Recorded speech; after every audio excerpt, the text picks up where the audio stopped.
सबसे पहले तो मैं संवेदना व्यक्त करता हूं, परिवारजनों के साथ श्रद्धांजलि देता हूं जो इसमें दुर्घटना के शिकार हुए हैं।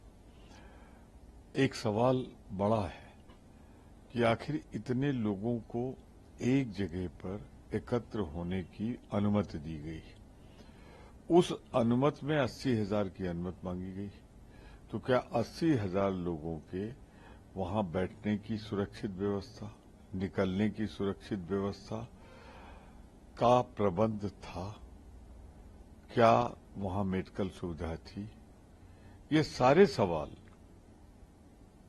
का जवाब चाहिए देश को। ये एक भयंकरतम दुर्घटना है। उसमें बहुत से ऐसे लोग हैं जो ब्रेड अर्नर, जो परिवार के मुखिया हैं, उनको कम से कम 25 लाख रुपए जीवन यापन के लिए मिलना चाहिए। सर, जिस व्यक्ति के संरक्षण में ये पूरा कार्य व्यक्ति के लिए वहां लोग मौजूद थे, उन पर क्या कार्रवाई होनी चाहिए? देखिए, उस व्यक्ति आयोजनकर्ताओं में ही है, वो वहां उपस्थित थे।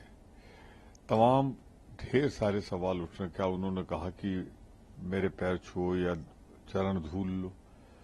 तमाम तरह के सवाल उठ रहे हैं। इसके लिए आवश्यक है कि माननीय गृह मंत्री जी वक्तव्य दें सदन में, और इसकी एक जुडिशियल जांच हो, न्यायिक जांच हो, जिसमें तकनीकी एक्सपर्ट से बात करके ऐसी घटनाएं दोबारा न हो, इसका एक रिपोर्ट हो जो सदन में, अगले सदन में प्रस्तुत हो जाए।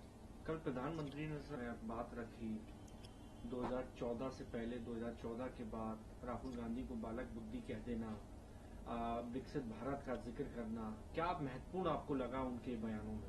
प्रधानमंत्री के वक्तव्य अब गरिमा प्रधानमंत्री पद की नहीं रखते। अगर आप मुख्य विरोधी दल पर, उसके नेता पर आपत्तिजनक टिप्पणियां करोगे तो तैयार रहना चाहिए, उधर से भी प्रतिक्रिया आएगी। कम से कम प्रधानमंत्री को इससे बचना चाहिए। दूसरी बात, जो चर्चा में सवाल उठे, बिंदुवार उनका जवाब देना था, वो इधर उधर की बातें उन्होंने की हैं। मैं सिर्फ इतना कहना चाहूंगा, आज राज्यसभा में आ रहे हैं तो हम उनसे आशा करेंगे कि जो मुद्दे उठाए गए हैं इन पर अपने को केंद्रित करेंगे, और सदन कैसे चले ये तो बहुत कुछ प्रधानमंत्री जी पर निर्भर करेगा।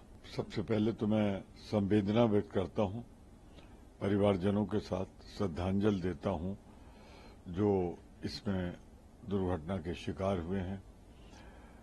एक सवाल बड़ा है कि आखिर इतने लोगों को एक जगह पर एकत्र होने की अनुमति दी गई।